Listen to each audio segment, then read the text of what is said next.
Illusion plates are a piece of jewelry that are commonly lost. These little illusion plates are pretty rough. You just have to cut them out of the strip and hope to heck that you don't lose it. I find that as soon as I get it off that little bar, that's when it wants to get lost. The way that stone is set is called a flush setting.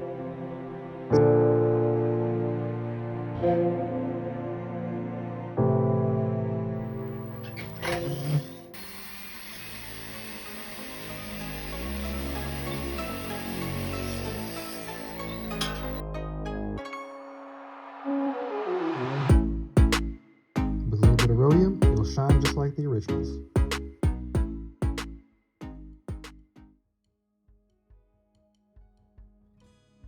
Here I'm trying to set the illusion plate before I cut it off the metal.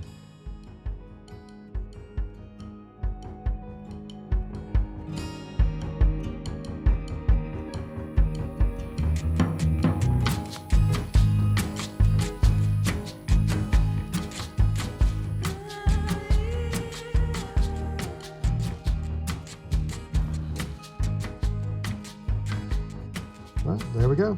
You can replace your illusion plates.